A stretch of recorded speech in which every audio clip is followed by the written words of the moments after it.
प्रसारित करीत आहोत शैक्षणिक कार्यक्रम खुलं आकाश।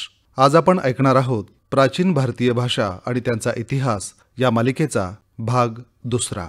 तज्ञ संवादक भुजंगराव बोबडे, सादर करते ज्ञानेश्वर बोबडे। बालमित्रांनो नमस्कार, स्वागत आहे तुमचं खुलं आकाश या शैक्षणिक कार्यक्रमाच्या दुसऱ्या भागात। प्राचीन भाषा आणि त्यांचा इतिहास या मालिकेतल्या दुसऱ्या भागामध्ये आज आपण जाणून घेणार आहोत पाली आणि अर्धमागधी या भाषांच्या उगमाविषयी, त्यांच्या इतिहासाविषयी। आजच्या या भागामध्ये आपल्यासोबत आहेत आपले बालसंवादक मित्र तेजल भट आणि अमेय बागुल, आणि आपले मार्गदर्शक सर आहेत इतिहास तज्ञ आणि भाषा तज्ञ श्रीयुत भुजंगराव बोबडे। चला तर आपण त्यांच्याकडून जाणून घेऊया पाली आणि अर्धमागधी या भाषांविषयी। तेजल, विचार बरं तुझा पहिला प्रश्न। सर, पाली या भाषेची सुरुवात कशी झाली किंवा ती कशी अस्तित्वात आली? पाली ही जातकांची भाषा होती आणि प्राचीन भारतीय कालखंडामध्ये माणसाची इथली व्यापाराची जी पद्धती होती, भारत हा व्यापारासाठी प्रसिद्ध होता। इथं पणी नावाचा जो समाज होता, तर हा पणी जो व्यापार करायचा, तर या व्यापारी लोकांना इतरांशी संवाद साधण्यासाठी पहिल्यांदा भाषेची आवश्यकता पडली आणि वेगळ्या धर्मग्रंथांची निर्मिती करण्यासाठी सुद्धा या भाषांची गरज अस्तित्वात आली। पाली या शब्दाचा मूळ अर्थ ओळ किंवा पंक्ती असा होतो आणि एखाद्या धर्मग्रंथातलं वचन किंवा उतारा याला सुद्धा पाली असंच म्हटलं जातं। मगध हे त्या काळातलं भारतीय 16 महाजनपदांपैकी एक जे महाजनपद होतं, तर या मगध साम्राज्यामध्ये किंवा या मगध महाजनपदामध्ये त्यावेळेला पाली ही भाषा अस्तित्वामध्ये आली आणि बौद्ध धर्माचा जो काही साहित्याचा प्रचार प्रसार झाला तो या पाली भाषेमध्ये झाला। आता त्या काळातल्या या लोकांना एकमेकाशी व्यापार करण्यासाठी हे सगळं जे वापरलं जायचं, तर पाली जशी सुरुवात झाली, पालीमधनंच अर्धमागधी पुढं सुरुवात झाली आणि याच्यातनंच पुढं संस्कृत सुरुवात झाली, किंवा आधी संस्कृत सुरुवात झाली, अर्धमागधी आणि पाली त्याच्यातनं अस्तित्वात आली। वेगळ्या भाषांचे जसे जसे पुरावे मिळत गेले, साधनं जशी मिळत गेली, तशी त्यांच्या या अस्तित्वाची सुरुवात आपल्याला सांगता आली। अशोकाच्या शिलालेखांची भाषा जर आपण पाहिली, तर पालीचं हे साम्य पूर्वेकडील म्हणजे आपल्या भारतातली पूर्वेकडची जी राज्य आहेत, तर त्याच्यातील संस्कृतोत्तर भाषांपेक्षा पश्चिमेकडच्या भाषांशी अधिक तिचं साम्य असल्याचं आपल्याला लक्षात येतं। भाषिक अवस्था जर आपण बघितल्या, तर शौरसेनीच्या आधीची प्राकृतची जी अवस्था होती ती पालीच्या बरोबर आपल्याला आहे अशा पद्धतीनं ते लक्षात येतं। बुद्धाची मातृभाषा किंवा बौद्ध कालखंडातील ही समकालीन असलेली भाषा म्हणून पाली भाषेला आपल्याला मानता येतं। सर, पाली ही भाषा कशी विकसित झाली याबद्दल काही सांगाल? चांगला प्रश्न आहे। भारतातल्या वैदिक भाषेचं अपभ्रष्ट रूप किंवा त्याचं आदिरूप असं आपण ज्याला म्हणू, तर पाली या नावानं ओळखल्या जाणाऱ्या या भाषेमध्ये दिसून येतं। साहजिकच पाली ही भाषा ही सर्वसामान्यांची भाषा असंही तिला म्हटलं जायचं, कारण संस्कृत भाषेला दिव्या गिरवाण भारती, देव किंवा त्या समान असलेल्या लोकांची ही भाषा म्हणून संस्कृतकडं बघितलं जायचं, परंतु पाली ही सर्वसामान्य लोकांची भाषा होती। तरी देखील गौतम बुद्धानं आपला संदेश किंवा त्याचे जे काही विचार होते, तत्त्वज्ञान जे होतं, ते सर्वसामान्यांपर्यंत पोहोचवण्यासाठी या तत्कालीन भाषेचा आधार घेतला, म्हणजेच या पाली भाषेचा आधार घेतला। म्हणूनच बौद्ध धर्माच्या उदयाबरोबरच पाली साहित्याचाही उदय झाला असं मानलं जातं आणि बरंचसं बौद्ध वाङ्मय हे त्याच्यामध्ये आहे। या पाली भाषेचा जो विकास झाला, ज्यामध्ये त्रिपिटक, अट्टकथा आणि जे महत्त्वाचे काही धर्मग्रंथ आहेत, मग त्यामध्ये विनयपिटक असेल, सुत्तपिटक असेल, अभिधम्मपिटक असेल, त्याचबरोबर पारिजात असेल, पालीचित्ते असेल, महावग्ग असेल आणि इतर शिष्यांशी बुद्धांनी केलेला जो संवाद वेगळ्या याच्यातनं जो त्यावेळेला लिखित स्वरूपामध्ये मांडला, सम्राट अशोकाने त्याच्यानंतरच्या काळामध्ये जे शिलालेख लोकांच्या समोर ठेवले, तर यातनं पाली भाषेचा विकास झाला आणि पाली भाषा ही टप्प्याटप्प्याने अशा पद्धतीने विकसित होत गेली। प्राचीनमध्येच केवळ आपण पालीला बघायचं इथपर्यंत हे थांबत नाही। खऱ्या अर्थानं सम्राट कनिष्कापर्यंत पाली भाषेचा खूप चांगल्या पद्धतीने विकास झालेला आपल्याला दिसतो। सम्राट कनिष्काच्या नंतर क्षत्र, पुषक, कुशाण यांचे जे हल्ले भारतावरती झाले, या हल्ल्यांच्या नंतर हळूहळू नालंदासारखी, तक्षशिलासारखी महान विद्यापीठं जी नष्ट करण्यात आली, तर याच्यानंतर याच्या ऱ्हासानंतर या भाषेचा हळूहळू ऱ्हास होत गेलेला दिसतो। परंतु नंतरच्या काळामध्ये म्हणजे ब्रिटिश कालखंडामध्ये जेव्हा या वेगळ्या भाषांचं आणि लिपींचं महत्त्व लोकांना समजायला लागलं, तसा याचा अभ्यास पुन्हा नव्यानं सुरुवात होत गेला। मग याच्यामध्ये डी डी कोसांबी असतील, राहुल सांकृत्यायन असतील, जेम्स प्रिन्सप सारखे विदेशातले आलेले लोक असतील, तर यांनी देखील याचा अभ्यास खूप मोठ्या प्रमाणामध्ये केला. आणि आत्ता पाली भाषेला खूप चांगल्या पद्धतीनं त्याचं अध्ययन करणारे विद्वान आणि त्याचे क्लासेस आत्ता चालतात. सर, कोणकोणत्या राजांच्या काळात आणि कोणकोणत्या राज्यात प्रदेशात ही भाषा वापरली जायची? खऱ्या अर्थानं महाजनपदांच्या कालखंडामध्ये जसे आपण भाषांच्या सुरुवातीला अगदी सुरुवातीच्या टप्प्यात सांगितलं की मगध साम्राज्यामध्ये याची सुरुवात झाली, परंतु त्या तत्कालीन कालखंडातला उत्तर भारताचा जो भाग आहे, विशेष करून आपण सम्राट अशोकाचे साम्राज्य ज्या भागामध्ये पसरलेले होते, मग तो मगध साम्राज्य असेल किंवा विशेष करून आजच्या राज्यांच्या भाषेत बोलायचं असेल तर बिहार, मध्य प्रदेश, उत्तर प्रदेश आणि एकूण पूर्वोत्तर राज्य, तर याच्यामध्ये या भाषा जास्ती प्रमाणात वापरल्या जायच्या. इसवी सनाच्या 4थ्या शतकात या खंडगिरी आणि उदयगिरी ओरिसामधल्या या ज्या लेण्या आहेत, तर त्या या लेण्यांमध्ये सुद्धा जे लेख कोरले गेलेले होते, खरं म्हणजे या पाली भाषेमध्ये संस्कृत भाषा तिथं पहिल्यांदा मिक्स झालेली दिसते, परंतु याचाच अर्थ इसवी सन पूर्व 6व्या शतकापासून ते इसवी सनाच्या 4थ्या शतकापर्यंत म्हणजे साधारणतः 10 शतकं म्हणजे साधारण 1000 वर्ष ही भाषा उत्तर पूर्व जी भारतातली राज्य आहेत या राज्यांमध्ये वापरली जायची. मी आणि आमचे दुसरे संशोधक मित्र फिरोदिया साहेबांचे PA प्रदीप धाडीवाल आम्ही काही शिलालेखांच्या शोधामध्ये होतो आणि त्यावेळेला आम्हाला एक शिलालेख या लिपीमधला, या भाषांमधला आम्हाला मिळाला. बदंत इंद्ररक्षिताने हे लेणे कोरविले, या पुणे जिल्ह्यामधल्या मावळ तालुक्यातल्या गोवित्री नावाचं जे ठिकाण आहे, तर या ठिकाणच्या डोंगरामध्ये पाले नावाचं गाव आहे. तर आता बघा, फार मोठा इंटरेस्टिंग विषय आहे, पण पाली भाषेबद्दल बोलतोय. या गावाचं नाव आहे पाले आणि शिलालेखाची भाषा आहे पाली आणि जी लिपी आहे ती आहे ब्राह्मी लिपी. तर पाली भाषेतला पाले गावातला हा शिलालेख हा जैन धर्माबद्दलचा महाराष्ट्रातला पहिला शिलालेख आहे, जो 2200 वर्षाच्या पूर्वीचा आहे. याला 1963 मध्ये डॉक्टर शोभना गोखलेंनी पहिल्यांदा शोधलेलं होतं, परंतु त्यांच्या लिखाणाच्या नंतर मग मात्र कोणी याचा शोध घेण्याचा प्रयत्न केला नाही. म्हणजे पाली भाषेतलं साहित्य महाराष्ट्रात सुद्धा निर्माण झालं किंवा शिलालेख निर्माण झाले असं आपल्याला म्हणता येईल. सर, पाली ही भाषा लिहिण्यासाठी कोणत्या लिपीचा वापर केला जायचा आणि आताही केला जातो? चांगला प्रश्न आहे. आम्ही पाली भाषा लिहिण्यासाठी, पाली ही भाषा आहे, मराठी ही काय भाषा आहे, त्याची लिपी कुठली आहे? देवनागरी लिपी आहे. तर तसं पाली ही भाषा आहे आणि ती लिखाणासाठी वेगळ्या लिपी वापरल्या जातात. मोठी इंटरेस्टिंग गोष्ट अशी आहे, आपण जगातली कुठलीही भाषा कुठल्याही लिपीत लिहू शकतो, बरोबर आहे ना. आजकाल आपण मोबाईलमध्ये जे लिहितो, संदेश लिहितो, आपल्याला मराठी नाही टाईप करता येत, त्यावेळेला आपण काय करतो, त्यावेळेला आपण इंग्रजीतच लिहितो. तू कुठे गेला, TU आपण लिहितो. मग त्या काळी लोकांना सुद्धा अशा पद्धतीच्या युक्त्या माहीत होत्या. तर मग लोकांनी काय केलं की त्यावेळेला एकच भाषा वेगळ्या लिपीमध्ये लिहिल्या. तर मग तसं त्यांनी पाली ही भाषा लिखाणासाठी किंवा अर्धमागधी ही भाषा लिखाणासाठी त्यांनी ब्राह्मी लिपीचा उपयोग केला, खरोष्टी लिपीचा उपयोग केला, शारदा लिपीचा उपयोग केला.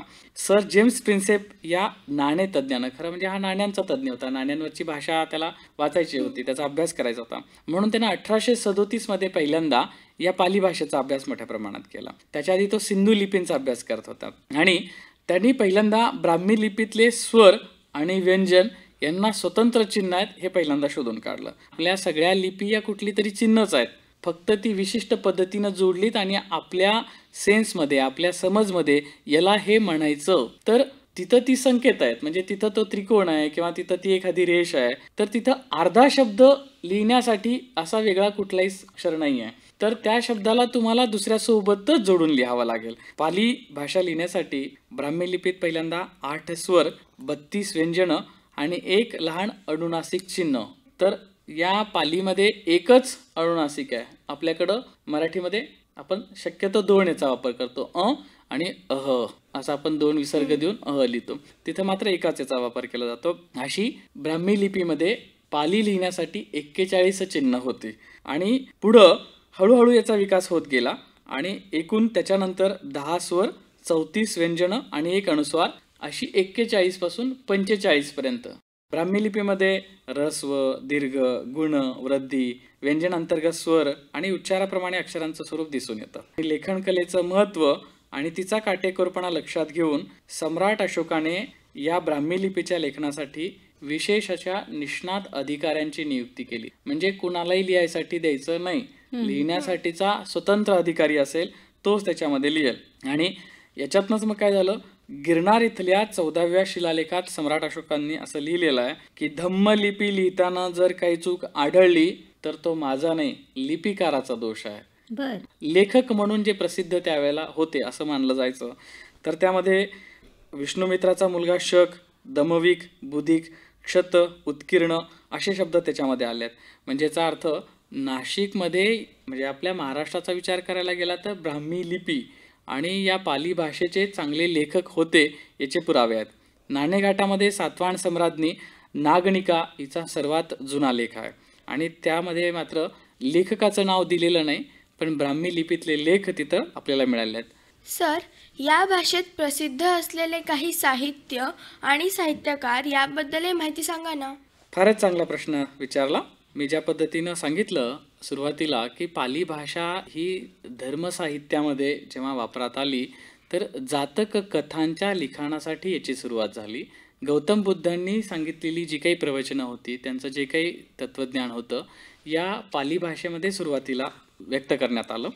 आणि इसवी सनाच्या पहिल्या शतकामध्ये रचला गेलेला मिलिंद पन्नो हा ग्रंथ याच्यातला सगळ्यात महत्त्वाचा ग्रंथ असं म्हणलं जातं. मिलिंद या नावाने ओळखला जाणारा मेनांदर हा ग्रीक राजा आणि बौद्ध भिक्षू नागसेन यांच्यामधला हा संवाद होता. त्यांच्यातलं जे काही संभाषण आहे ते मिलिंद पन्नो या ग्रंथामध्ये लिखित करण्यात आलेला आहे. असं म्हणतात की हा मूळ ग्रंथ पालीमध्ये नव्हता, तो संस्कृतात किंवा प्राकृतात होता. परंतु सिंहल द्वीपामध्ये जे काही, सिंहल द्वीप म्हणजे आज आपण ज्याला श्रीलंका या नावानं ओळखतो, तर तिथं मात्र जे पुरावे मिळतात त्याच्यानुसार हा ग्रंथ पालीमध्ये होता आणि पालीमधनं त्याचं भाषांतर झालं याचे पुरावे आपल्याला तिथं मिळतात. मिलिंद पन्नोच्या नंतर वंश साहित्य.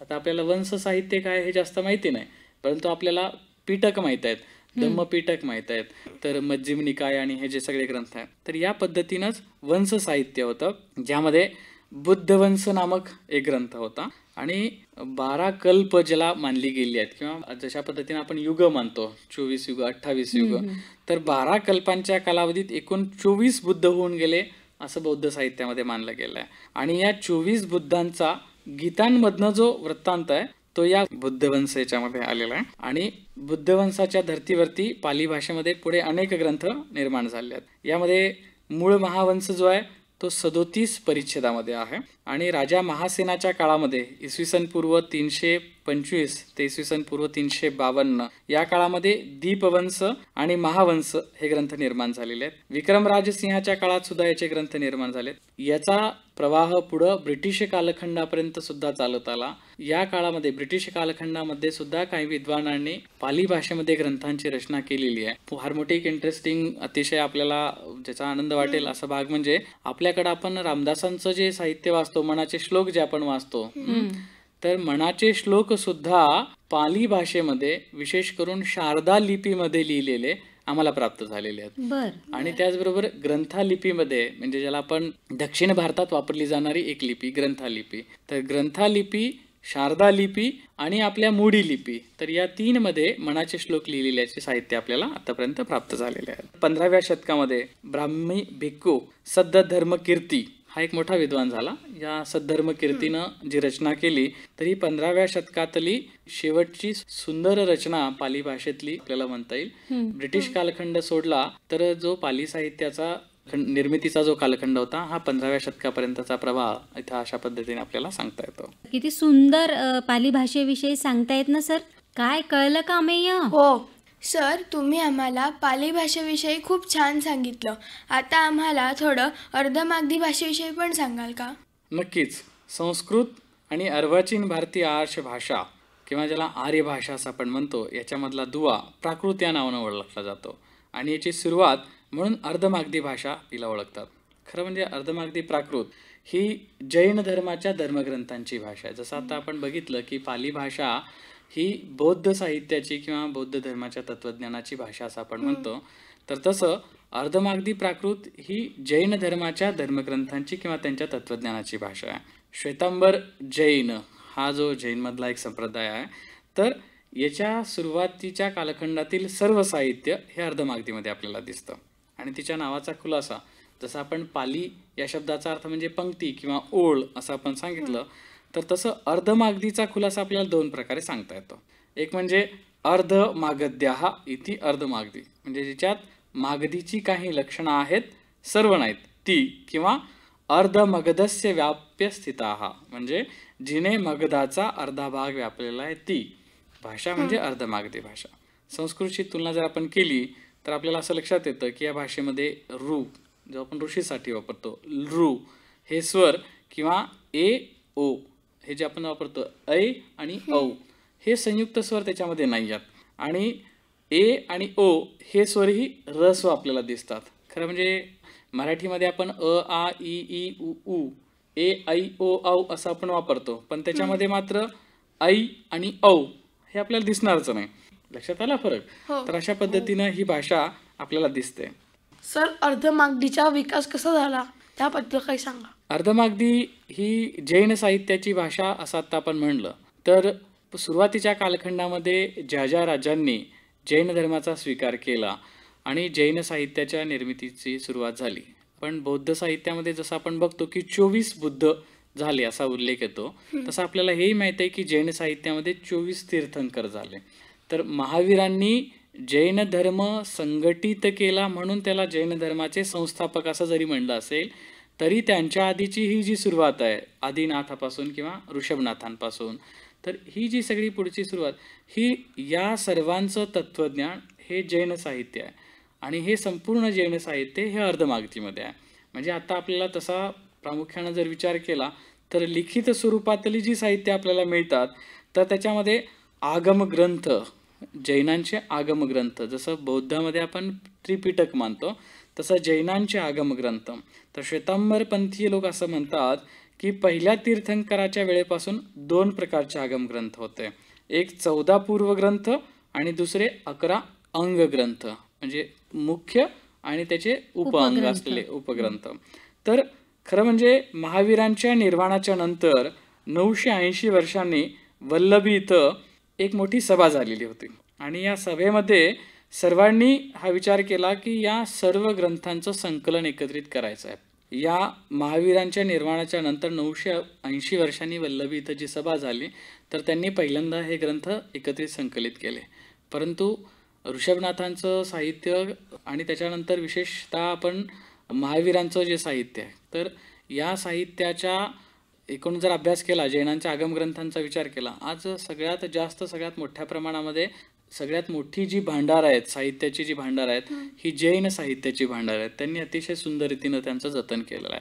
म्हणून आपल्याला जैन साहित्य, विशेष करून ही जी अर्धमागधी भाषा आहे, ही कशी विकसित होत गेली हे कळतं. पहिला टप्पा आपण सांगितला की महावीरांचा कालखंड. दुसरा टप्पा, खरं म्हणजे महावीर आणि गौतम बुद्ध हे जवळपास समकालीन होते, फक्त 20 वर्षाचा त्यांच्या दोघांमधला फरक होता. आणि या कालखंडाच्या नंतर मौर्य कालखंडामध्ये, विशेषतः शेवटच्या टप्प्यामध्ये चंद्रसेनाच्या कालखंडामध्ये असं त्याला म्हणतात, किंवा भद्रभाऊ हा जो होता, भद्रभाऊच्या कालखंडामध्ये या अर्धमागधीचा उपयोग सुरू झाला. आणि त्याच्यानंतरच्या टप्प्यात सातवाहनांच्या कालखंडामध्ये याचा विकास हळूहळू होत गेला. खरं म्हणजे 12व्या शतकापर्यंत अर्धमागधी भाषा आणि त्याची लिपी जी होती तर ती वापरात होती, परंतु 12व्या शतकापासून कुठेतरी या सगळ्या लुप्त होत गेलेल्या दिसतात, कारण परकीय आक्रमणं देशावरती होत गेली आणि मग हळूहळू इथलं प्राचीन साहित्य संपदा जी होती ती कुठेतरी लुप्त होत गेली. परंतु ज्या पद्धतीनं आपण पालीमध्ये बघितलं की ब्राह्मी आणि पालीचं ज्या पुनरुज्जीवन ब्रिटिश कालखंडात झालं, त्याच पद्धतीनं जैन विद्वानांनी ब्रिटिश कालखंडामध्ये पुन्हा एकदा या सगळ्यांचं संकलन करण्याचं काम सुरू केलं. आणि आत्ता विविध जैन पाठशाळांमध्ये अर्धमागधी भाषेला खूप चांगल्या प्रकारे उत्तेजन देण्यात येत आहे असं आपल्याला कळतं. सर, जसं तुम्ही सांगितलं की पाली भाषेमध्ये ब्राह्मी लिपीचा वापर केला जायचा, तसा अर्धमागधी भाषेमध्ये कोणत्या लिपीचा वापर केला जातो? चांगला प्रश्न आहे. पाली भाषा, जसं मी सुरुवातीलाच आपल्याला सांगितलं की भाषा लिहिण्यासाठी कुठली लिपी वापरायची याला बंधन नाही आहे. त्यामुळं पाली भाषा लिहिण्यासाठी प्रामुख्यानं जरी ब्राह्मी वापरली गेली असेल, तशा पद्धतीनं अर्धमागधी लिहिण्यासाठी प्रामुख्यानं खरोष्टी लिपीचा वापर किंवा शारदा लिपीचा वापर सुरुवातीच्या कालखंडामध्ये झाला, आणि त्याच्यानंतर मग देवनागरीचा वापर सुरू झाला. परंतु या दोन्ही भाषा म्हणजे पाली असेल किंवा अर्धमागधी असेल, या तिन्ही लिपींमध्ये लिहिलेल्या सुरुवातीच्या टप्प्यात आपल्याला दिसतात. ब्राह्मीमध्ये, खरोष्टीमध्ये आणि त्यानंतर शारदा लिपीमध्ये. आणि ब्राह्मीप्रमाणेच खरोष्टीमधले लेख जे होते ते गुंफांमध्ये, धातूच्या पत्र्यांवरती, ज्याला आपण ताम्रपट असे म्हणतो, नाण्यांमध्ये, त्याच्यानंतर भुर्जपत्रावरती लिहिण्यात आले. खोताण इथं 2ऱ्या शतकातल्या खरोष्टी लिपीत लिहिलेली काही भुर्जपत्रातली हस्तलिखितं सापडली. अर्धमागधीचे हे सगळ्यात प्राचीन पुरावे असं आत्ता मानता येतात. जसं आपण सांगितलं की सम्राट अशोकाचे शिलालेख हे पाली भाषेसंदर्भातली किंवा ब्राह्मीच्या संदर्भातली सगळ्यात प्राचीन पुरावे आहेत. त्याच पद्धतीनं खोताण इथं सापडलेले हे जे काही आत्ताचे जे मी सांगितलेले पुरावे आहेत, तर हे भुर्जपत्रांवरचे लिखित पुरावे या अर्धमागधी भाषेच्या संदर्भातली आणि खरोष्टी लिपीच्या संदर्भातली सर्वात प्राचीन पुरावे असं आपल्याला म्हणता येतात. सर, पाली आणि अर्धमागधी भाषांची माहिती आपण दिलीत, त्या भाषेत काही म्हणून दाखवा ना. पाली भाषेविषयी म्हणाल तर बुद्धवंदना ही पाली भाषेचं एक रूप आहे असं आपल्याला म्हणता येईल. आपण याच्याबद्दल ऐकूयात. बुद्धं शरणं गच्छामि, धम्मं शरणं गच्छामि, संघं शरणं गच्छामि, सुरामेरयमज्जपमादठाना वेरमणि सिक्खापदं समाधियामि, अन्नादिदाना वेरमणि सिक्खापदं समाधियामि. इथं आपण शरणम असा जो शब्द उच्चार करतो तर पाली भाषेत तो स बनतो. शरणम, समाधियामी. तर ह्या शब्दातले बदल आपल्याला यातनं लक्षात येतात. अर्धमागधी भाषेबद्दल आपण म्हणायचं असेल तर जैन प्रार्थनेमध्ये अर्धमागधीचा जो उल्लेख येतो तो आपण बघूयात. नमो अरिहंताणं, नमो सिद्धाणं, नमो उवज्जायाणं, नमो एष पंचकारो सर्व पापपनासनो. आपण जे सर्व पाप जे शब्द प्रयोग करतो, सर्व पापपनासनो, सव्व भवतु सव्व मंगलम. सव्व आणि सव्व, तर आपण सर्व किंवा सब जो हिंदीमध्ये आला तोच शब्दप्रयोग पालीमध्ये आणि अर्धमागधीमध्ये. अर्धा ब त्याला जोडून ब ती पाली होते, अर्धा व आणि त्याला जोडून व ही अर्धमागधी होते. सर, तुम्ही ह्या दोन भाषांमधला फरक आम्हाला अतिशय सुंदर रीतीने समजावून सांगितला. सर, खरंच तुम्ही आम्हाला पाली आणि अर्धमागधी या भाषांविषयी खूप छान माहिती सांगितली. पुन्हा भेटूया खुलं आकाश या कार्यक्रमाच्या 3ऱ्या भागात. तोपर्यंत नमस्कार आणि bye bye. Bye bye. Bye. आपण ऐकत होतात प्राचीन भारतीय भाषा आणि त्यांचा इतिहास या मालिकेचा भाग 2. लेखनासह सहभाग भुजंगराव बोबडे, बालसंवादक तेजल भट, अमेय बागुल, निवेदन वैदेही नाखरे, सादरकर्ते ज्ञानेश्वर बोबडे. ही आकाशवाणी जळगाव केंद्राची निर्मिती होती.